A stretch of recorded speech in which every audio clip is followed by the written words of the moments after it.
This is the Wii. Wait, this is ridiculous. Look at this. Yeah, I get that it's a DS game, but you don't play games like that. Maybe if I like walked up to the TV screen and played it like that. So they're doing the dimensions of the game, right? Not really. What person in the world would ever use this? Why make this an option? Even as a joke. Why is this the base option? Because this is the fanciest looking? When I first saw this, I swear to you, I thought I had to play this whole game this way. And I'm like losing my mind. I quickly saw there was an option to change it. And we'll get into the many changes you can make to the DS version, which I really like. Cannot believe that anyone ever thought this was a good idea. All right, sorry. Back on track here. This is the Wiiviewer! And the LilWiiviewer! And we're going to review New Super Mario Brothers for the WiiU eShop and the DS. At what point did they just drop the new? I know I brought this up before, but why not just call it Mario Brothers 4 or 5 or 6 or 7? How about Super Duper Mario Brothers? Well, then people are going to be asking when you can drop the Super Duper off. I don't know, but you can't keep calling it new if it's not new. I mean, like, the new franchise is just because of the fact that there was a Super Mario Brothers, which was on the NES, and they wanted to start something like that, so they went and did it on the DS. The whole idea behind the new was the fact that it was going back to its platforming roots. Now, graphically, I'd say the game looks bad. It's pixelated. Let me rephrase. Bad on a big TV. On the DS, it's not terrible from someone who's actually played it on the DS. It's still not the best. But that's kind of unfair to say because that's on the DS, like early DS days, so they didn't really know what to do with their technology. At this point, it almost looks like pixel art. A lot of games are doing those nowadays, so it seems to fit in. Yeah, but they're not doing it ironically. And by the way, if you try and turn on screen smoothing, it actually makes it worse. It makes it blurrier. It was like, wasn't it like freaky when we turned on pixel and it was like everything got blurry? It's like, isn't this supposed to smooth the screen? No, it's screen blurring.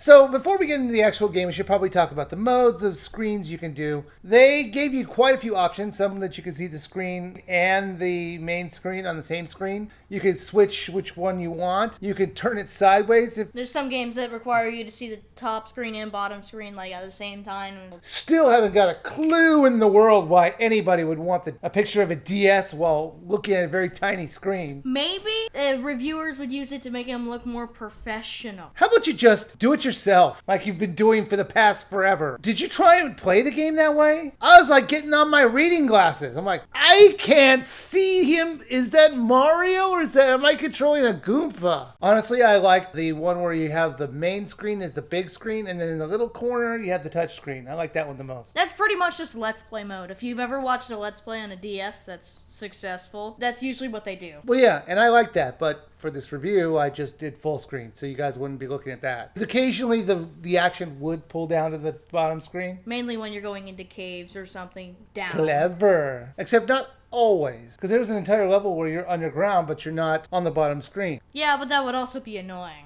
The gameplay was basically the same as any other platformer that you've played for the Mario series. There's just many clever different levels, and you just go through them until the very end. You're trying to save the princess, who's being dragged around by Bowser Jr. You pretty much just described every Mario game ever. So there's some power-ups in this one that aren't in other games. Namely the blue shell. And what about the big mushroom? I don't remember that in the other game. That's a new one. Other than the fact that it was in Mario Party 4. That was technically its first appearance. This is its first appearance in a platformer where you become big. The gameplay was fun, though. I had no problems with the controls. I enjoyed the levels. And the fact, since it's a virtual console game for the Wii U, you could save at any point. So saving doesn't matter anymore like it was a big deal in the original game. It was a huge deal in the original game. The only way to save was at the towers and castles or unlocking a place, which would leave people to leave places locked so that they can unlock them for a save. Yeah, it doesn't matter anymore. Just do a restore point and you're moving on. So it kind of made the game a little bit easier. You travel on a map, and if you see a red little dot where you're going into, that means there's 2 different exits. You weren't always just going from World 2 to World 3 to World 4.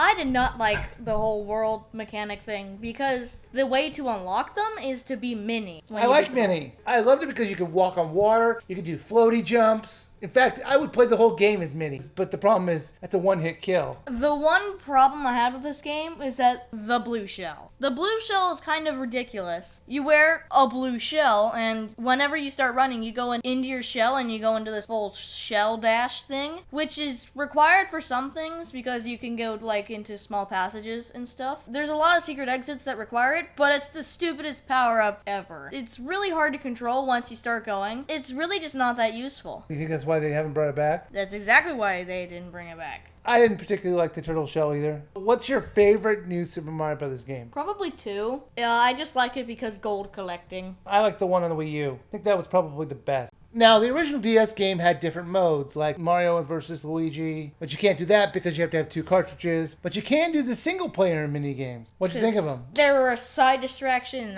that was pretty much it. Yeah, I played with them once or twice, and then I'm like, okay, let's go back to the real game. So, LilWiiviewer, new Super Mario Brothers. Would you buy, sale, or skip? For $9.99, I would buy this game. I think you should buy it for your DS because I think it's better suited for it. It's not going to be $10 over the DS. Yeah, that's what I was gonna say. I would buy this. Even though the game looked not that great, it's more of it was never supposed to be on a big screen. In the end of the day, it's still a Mario game. So yeah, I definitely think it's worth a buy. Well, that's our review of New Super Mario Brothers. Why don't you check out my previous review of Mario vs. Donkey Kong Tipping Stars. Or check out a classic review of New Super Mario Bros. Wii. We thank you guys for watching, and please subscribe.